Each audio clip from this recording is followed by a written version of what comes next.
Hey guys, I am back with a new video today. I am playing some more World of Kings. Today I am going to be looking at if World of Kings is worth playing. We're starting as a new player. They're going to be having a huge update soon of 4.0. We're going to talk a little bit about that and see how the game is doing generally and where it's at right now.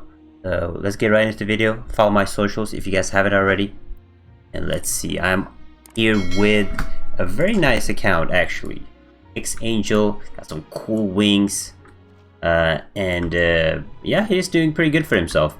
Now, if you look at the endgame state of the game right now, it's pretty stale.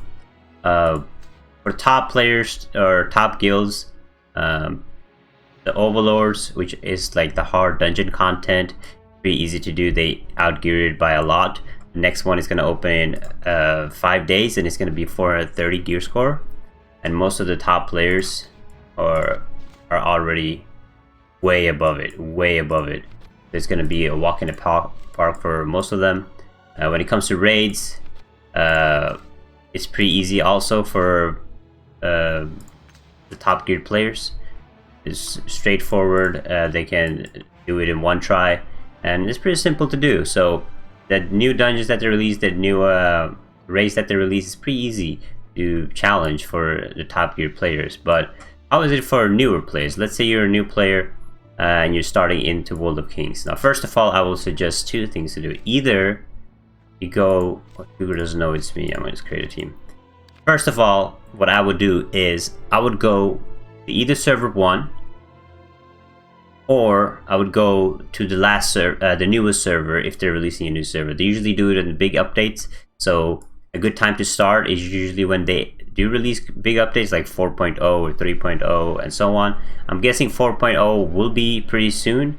Some people are speculating it's going to be in 5 days when Overlord 18 comes out, and some are saying it might be longer, but it's definitely a big patch coming soon to the game, and might introduce new tier of sets, new gear, and an easier way to catch up for newer players. Now, the game does a good job in giving new players gear. So getting gear from normal and adventure dungeons, just the dungeons, not any overlords, you get up to 290 gear level. So what you want to do as a new player is you want to obviously start with dungeons, collect the 290 gear, and then after you get that, you want to work your way up from there on and start with your overlords, then get higher and higher gear. Now, what is nice about this game is you can challenge the hard overlords and raids without having any tier sets. You can actually do it just with having the gear level if you know how to play your class, if your talents are correct, but it will be harder when it requires a certain amount of DPS to challenge different dungeons, and if you don't meet it, you might need somebody to carry you. But it is definitely possible if you can meet the gear level and you collect the overlord gear. You do not need a tier set gear to actually be able to challenge these dungeons. However, now being a DPS in this game is, and you want to challenge the top players, it is difficult. It is challenging. You won't be able to do it unless you spend a lot of money. There's a lot of players that have been playing from the start of the game. They have these legendaries. And let's talk about legendaries real quick. Now, legendaries is the main weapon that you use, that everybody is using. Now, the legendaries are super hard to level up. They haven't added like a very easy way to actually get your legendary up to gear level that you wanted to. And that way, if you don't get your legendary up to the gear level that you wanted to, you won't be able to enter certain dungeons or do enough DPS because your gear level will be lower than what is required. It's super hard to get your legendary up. A legendary weapon is super strong for every single class, and actually be able to do some DPS. Now, as a DPS class, that's why you usually have to spend a lot of money to be able to keep up. However, if you're a tank or a healer, it's a little bit easier to get into the game and to play and challenge the hard dungeon raids, because you don't need that much you don't need to do that much DPS to actually be able to be a good healer like and a tank. Now, healers, they do require a little bit of DPS, but tanks, as long as you're able to tank the hits that the bosses gives you, people usually don't complain over your DPS. So tank and heal will always be like the option to go for free-to-play players, but that's not only for World of Kings, that's generally for most of the games. Now, generally, the state of the game right now, since they're not releasing too much content, being super slow with releasing like overlords and raids and so on, it's really stale to play, a lot of dailies to do, and hopefully 4.0 will bring back some life into the game, but it's only for that long. But there not being any, there's nothing new with this game when you like play it. I mean, you have the raids, you have the dungeons, but there's nothing like, oh my god, I've never seen this before. When the game first came out, they had 1.0 and then 2.0. There was always something new that they were adding and then something new they were introducing. But now it's a lot of repetition. It's just like adding new dungeons, adding new raids, and most of them are really easy. There's no mechanically challenging raids anymore in this game or dungeons, especially for the current players, because they are so overpowered. All the players that are in the top right now are super strong. They can literally destroy any dungeons or a raid by themselves. However, this game does have some cool character customization if people like it and enjoy that. It has some cool wings, a lot of different outfits, and it does have like amazing guild versus guild. I don't think most people play that anymore. They have like guild races, like PvP options, and you have a lot of PvE. And then mobile MMOs these days, finding a game that has these massive mechanical raids and challenging content is really hard to find. But the World of Kings is still doing it. But they are, I'm gonna admit, they are milking it.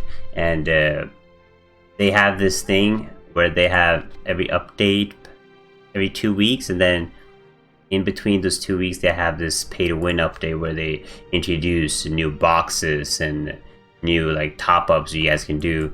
Yeah, so a lot of milking. And also in this game, which is really unfortunate, it wasn't like this in the start, but now it is you can buy everything you want. You want to level up your legendary, you can buy everything you need for that. Here you can buy gold, you can buy diamonds with coupons, you can buy literally everything in this game. So yes, this game is definitely pay to win. See here, you can buy like shards, you can buy sky crystals, buy dragon crystals, you can buy black dragon essences with dragon scales. And dragon scales is a pay to win currency. So you can literally buy everything in this game if you want to. As a new player, again, definitely go for first server or the last server, because the first server will always be the most active and it will keep getting merged into. The other servers might be dead and it's not worth getting into and playing especially as a new player when there's not active players. I see, but server 1, it does get merges like I think monthly or something with other servers, or maybe a couple of months, and that way you will always stay active. And there's a lot of like super good players, and if you can join a good guild, they'll probably help you out and carry you through, and then you challenge different type of content in this game. Oh my god, are the real levels? Oh sh! I thought it was dead. I need to see this. I can't see because I'm in the guild. Oh man, somebody took over my guild. It's fine, it's fine. But server 1 has some massive big guilds, but also have some small guilds for new players and stuff. So in my opinion, if you want to check out this game, it has a lot of content, but you have to be ready to struggle, and you won't be able to catch up competitively at all unless you spend a lot of money in this game. And don't see yourself having like the coolest stuff, the coolest items, because it's a grind, and if you're not willing to grind, it's gonna be super expensive. But that is my opinion of World of Kings. I'm excited for 4.0. I hope you guys are too. Hopefully it's very soon. I'm going to check out the game again a little bit more when 4.0 comes out. Hopefully there's some hard content or something new that they add to the game, but it should hopefully be very soon.